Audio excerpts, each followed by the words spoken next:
guys, jumpa lagi dengan Mimin Oyen GG. Mari kita lanjutkan cerita Donghua Dewa Xiaoyan part 1. Ayo langsung aja kita ke alurnya. Pada saat ini, Taiking dan Yushio mereka saling memandang. Dan tatapan ini cukup untuk membuktikan bahwa mereka benar-benar saling mengenal satu sama lain. Yushio segera meraung dan bergegas ke arah para iblis. Taiking tidak melakukan apapun pada Yushio setelah beberapa saat tertegun, tetapi mengambil tindakan untuk membunuh banyak iblis bersama-sama. Xiaoyan melambaikan 8 penguasa berat misterius yang sunyi dengan panik mengkonsumsi origin ki di tubuhnya dan meluncurkan pukulan jantung api abadi dengan api yang tak terpadamkan. Sementara Xiaoyan mengkonsumsi origin ki. Ada juga aliran origin ki asal yang mengalir ke tubuh Xiaoyan. Dalam pertarungan Xiaoyan yang dilakukan juga untuk meletakkan dasar bagi peningkatan origin ki-nya.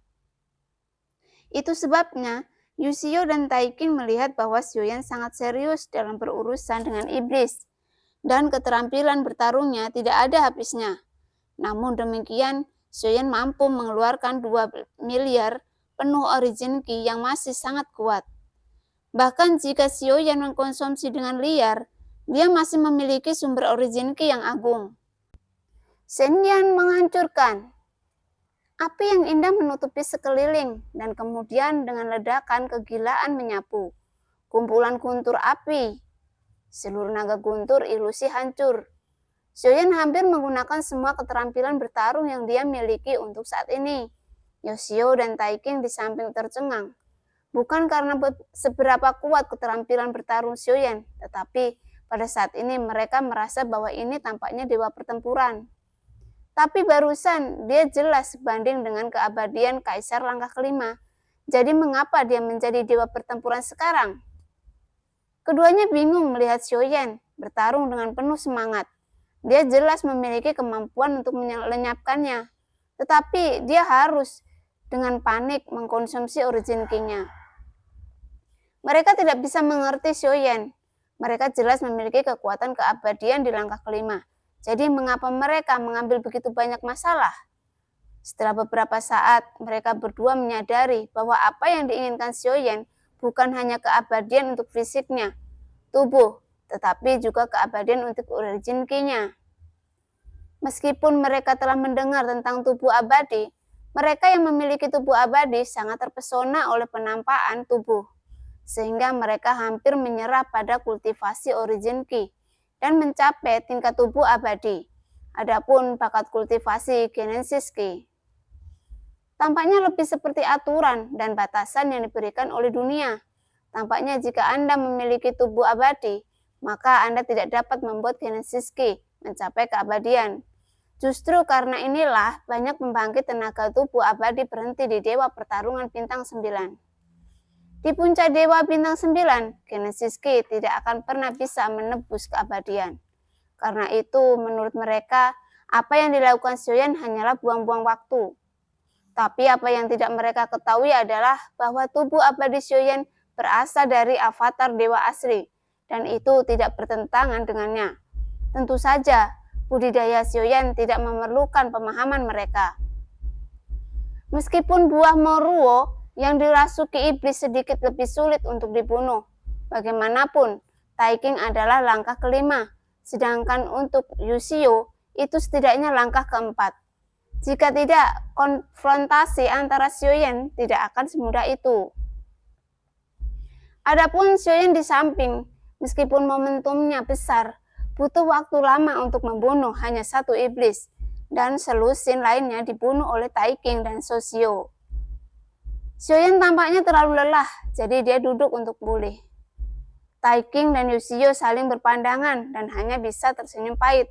Mereka sangat kesal saat melihat Xiaoyan, tapi mereka tidak berani mengatakannya. Dia jelas kuat, tetapi penampilannya sangat lemah. Dia terlihat seperti dewa yang bertarung, tetapi ketika dia benar-benar melakukannya, itu lebih baik daripada langkah kelima. Ini benar-benar sulit dilakukan. Xiaoyan yang duduk bersila sejenak dengan cepat membuka matanya. Semua iblis terbunuh dan tubuh iblis yang terbunuh ini akan meledak. dan masing-masing akan meninggalkan selusin atau lebih dengan makna yang lebih intens. Pil energi iblis, tanpa kecuali, Xiaoyan membawa semuanya ke dalam sakunya. Sangat mendominasi, bahkan jika mereka berdua memiliki sesuatu di hati mereka, mereka tidak akan berani mengatakannya. Mereka hanya bisa menahannya. Ini membuat Xiaoyan langsung memiliki hampir 200 pil asal, tanpa mengucapkan sepatah kata pun. Dia mengangkat tangannya dan melemparkannya ke beberapa pintu masuk. Segera matanya beralih ke buah moruo yang tumbuh di pohon merah menyala. Tetapi saat ini, meskipun iblis moruo telah kalahkan, masih ada formasi di sekitar pohon merah nyala. Dan jika Anda ingin memasukinya, Anda harus menghancurkan formasi tersebut. Xiaoyan baru saja memasukkan tangannya ke dalam jubah lengan saat ini, dan mata anjing itu keluar dari jubah lengan atas inisiatifnya sendiri. Meminta seseorang untuk melakukan sesuatu harus memiliki sikap meminta orang untuk melakukan sesuatu. Anda selalu dapat menggunakan kekuatan untuk merasnya. Saya memberitahu Anda untuk membunuh 1000 pisau. Cepat atau lambat saya akan bertarung, Tuan Anjing. Saat Guoyan berbicara, matanya yang besar memancarkan cahaya biru, dan dia melihat formasi misterius muncul di pohon merah menyala, yang runtuh hanya dalam beberapa tariakan napas. Setelah menyelesaikan mata anjing itu, dia menatap Xiaoyan dengan bangga, seolah-olah dia sedang melihat Xiaoyan. Katakan pujilah aku dengan cepat, Tuan Anjing, kamu sangat kuat. Tanpa diduga, Xiaoyan benar-benar mengabaikan mata anjing itu, dan ketika tubuhnya bergerak, dia menyapu ke arah pohon merah yang menyala-nyala. Ada 10 buah moruo yang tumbuh di pohon itu, dan jubah lengan Xiaoyan semuanya ada di sakunya tanpa kecuali. Saudaraku ini, kamu hanya membunuh satu iblis, dan wanita ini dan aku yang paling banyak membunuh. Seharusnya tidak terlalu banyak bagi ketiganya untuk berbagi persyaratan secara setara. Sebelum berbicara, Xiaoyan mengangkat kepalanya dan menatap Taikin setelahnya. Dia selesai berbicara. Apakah kamu ingin buah ini? Xiaoyan bertanya. Taikin tertegun sejenak, lalu menggelengkan kepalanya dengan senyum masam. Ini adalah kontribusi kita bersama. Kamu harus lebih tangguh, kata Yusio dengan marah menatap Taikin yang menggelengkan kepalanya. Taikin tidak berbicara, hanya melirik Yusio. Matanya seperti melihat patung pasir. Setelah Xiaoyan selesai berbicara, dia tidak melihat Yusio, mengambil satu dan mengamatinya. Kamu belum bertanya padaku, dia tidak menginginkannya, dan aku menginginkannya. Melihat Xiaoyan, Yusio sepertinya tidak ingin bertanya padanya, tetapi menjadi cemas. Lalu, apakah kamu masih menginginkan hidupmu? Bukan Xiaoyan yang mengatakan ini, tapi Taiking di sampingnya. Yusio tertegun sejenak, menatap Taiking dengan bingung. Ekspresinya sedikit berubah, lalu dia melangkah mundur dan menjaga jarak dari Taiking. Kamu cantik dan memiliki sosok yang baik, tetapi sayangnya tidak ada prinsip. Kami berdua mengambil tindakan. Mengapa dia memilikinya sendiri? Buah moruo ini mengandung energi iblis yang sangat kuat. Saya sudah memiliki 8 garis. 10 garis bisa menjadi pil biru. Dan 100 baris bisa menjadi pil ungu. Untuk mendapatkan warisan yang benar-benar kuat dari Raja Iblis Tianhe, Anda harus pergi ke lantai yang lebih tinggi dari menara pembantaian. Hanya pil ungu yang memenuhi syarat untuk memasuki lantai atas. Apakah Anda tidak ingin memasuki lantai atas? Dikatakan bahwa Raja Iblis Tianhe bukanlah makhluk abadi biasa, tetapi setengah langkah dewa yang hampir menjadi dewa abadi. Siapa yang tidak bingung tentang warisan orang kuat seperti itu? Xiaoyan mengangkat alisnya sedikit setelah mendengarkan kata-kata Yusio, berpikir bahwa orang ini tahu banyak. Dan sepertinya dia dan Taiking tidak saling mengenal. Tentu saja, sangat mungkin bahwa keduanya bertindak dengan sengaja. Rasanya sangat mungkin, dan saya ingin menutupi kaki kuda yang terekspos sebelumnya. Sebelum Xiaoyan tidak mengerti efek pil ajaib di tubuhnya, tapi hanya 2 kata dari Xiaoyan memecahkan kebingungan Xiaoyan. Adapun Taiking, matanya yang indah masih acuh tak acuh.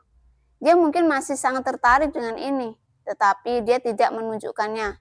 Dibandingkan dengan pil ajaib, dengan banyak garis kehidupan kecil, atau seberapa kuat warisannya, itu tidak berguna. Ketika Yoshio melihat Xiaoyan, dia masih mengabaikannya dan terus mengoceh.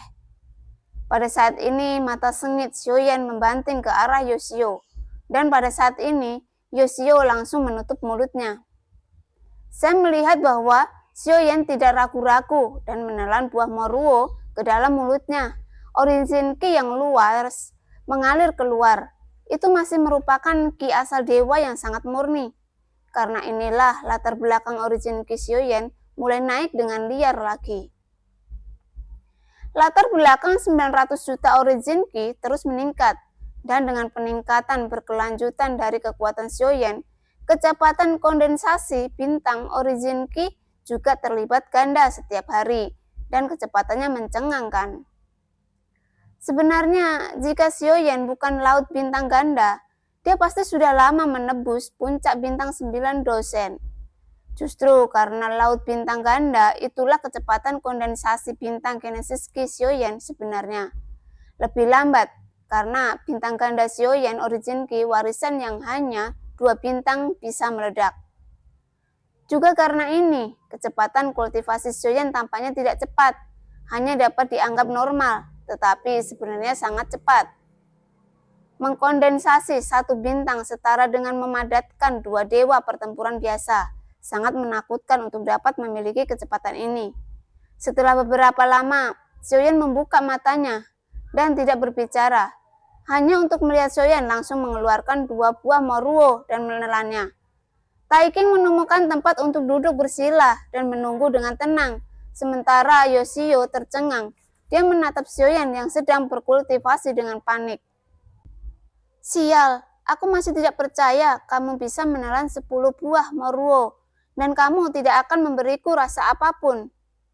Yoshio bergumam dengan suara rendah, melihat Xiaoyan yang melahap buah moruo. Hatinya menjadi semakin tidak nyaman. Hal yang paling tidak nyaman baginya adalah dia tidak bisa berjalan sekarang, dan dia tidak mendapatkan salah satu buah moruo. Dia bekerja untuk waktu yang lama dan menempatkannya di sini. Yoshio melirik ke kiri dan ke kanan. Taiking dan Xiaoyan keduanya duduk bersila dan memejamkan mata. Jika mereka menyelinap pergi saat ini, mungkin ada peluang. Yoshio datang ke samping seolah-olah tidak ada yang terjadi dan mengubah tempat untuk sementara waktu. Jarak dari Xiaoyan dan Taiking semakin jauh. Sekarang adalah waktu terbaik baginya untuk melarikan diri. Jika tidak pergi sekarang, jika menunggu Xiaoyan selesai berlatih, diperkirakan tidak ada peluang sama sekali. Yoshio menyenandungkan sedikit nada, seolah-olah tidak ada apa-apa. Masalahnya telah pindah beberapa ratus meter jauhnya saat ini, dan hanya satu sosok yang bisa dilihat di kejauhan. Kalian berdua, selamat tinggal, sampai jumpa. Yoshio tertawa keras, dan pedang raksasa di bawah tubuhnya mengembun, lalu dia melarikan diri. Tetapi pada saat ini, ada angin kencang tiba-tiba menyebar ke permukaan, dan Yoshio merasakan aura berbahaya datang ke arahnya. Dia tidak berani dan ragu, dan segera mengangkat tangannya dengan pedang. Saya melihat sosok Taiking muncul di depannya, juga memegang pedang panjang, dan bertabrakan dengannya. Kakak peri, kenapa kamu terburu-buru? Kurasa kamu sudah dikendalikan olehnya dengan darah jiwamu. Kamu tidak bisa menjebakku seperti ini. Yoshio berkata dengan ekspresi pahit, sementara Taiking menatapnya dengan dingin. Jika kamu pergi, aku akan menjadi orang yang akan segera mati. Jadi, kau tidak bisa pergi. Taiking perlahan membuka mulutnya dan berkata, dia telah mengikuti Xiaoyan selama beberapa waktu. Dia ditusuk oleh Xiaoyan sebelumnya, dan tanpa Senju untuk disalahkan. Maka dia harus mencari pembawa lain.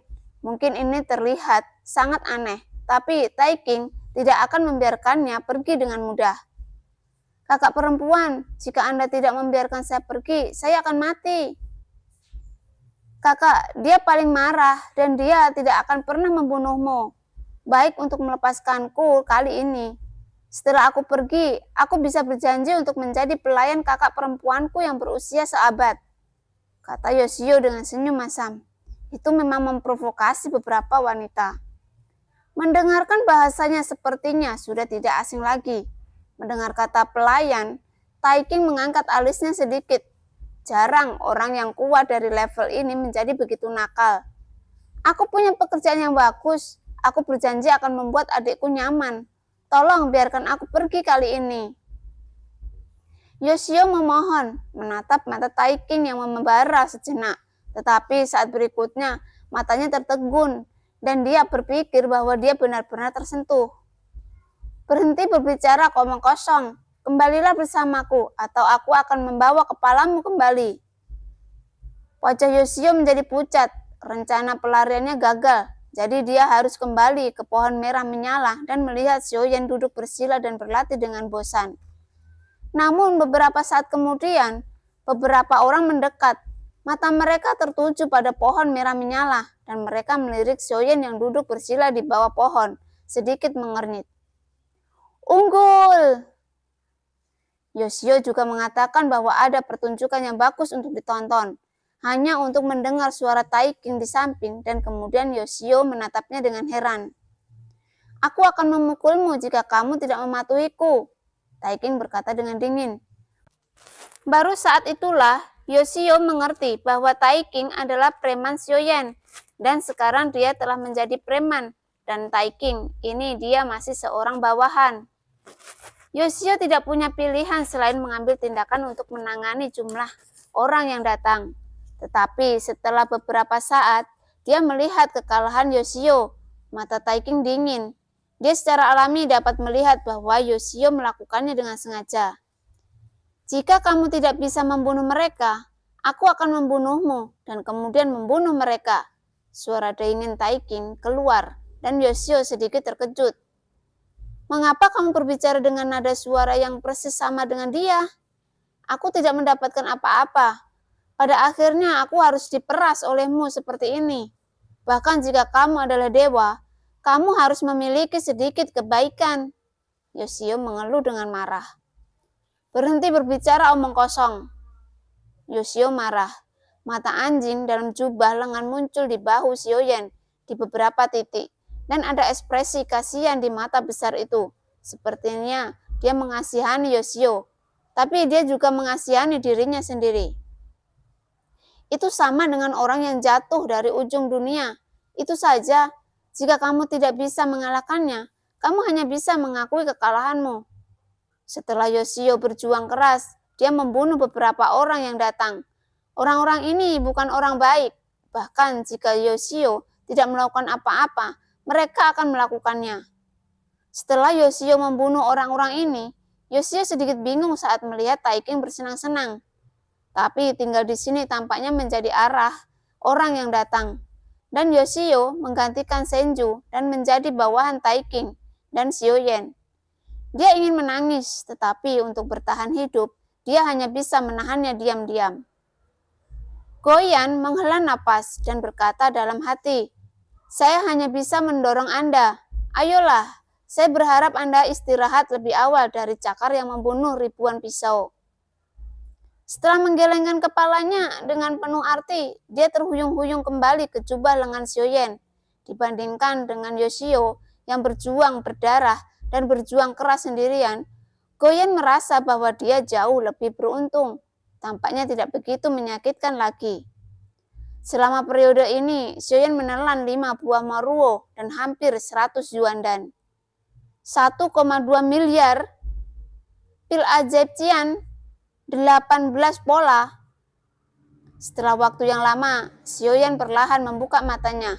Dan saat ini, selain mayat iblis maruo, ada 7 atau 8 mayat lagi di sekitarnya. Dan ada tanda-tanda pertempuran yang jelas di sekitarnya. Yoshio berlumuran darah dan terengah-engah karena barusan dia mencoba yang terbaik untuk membunuh langkah keempat yang hampir membunuhnya.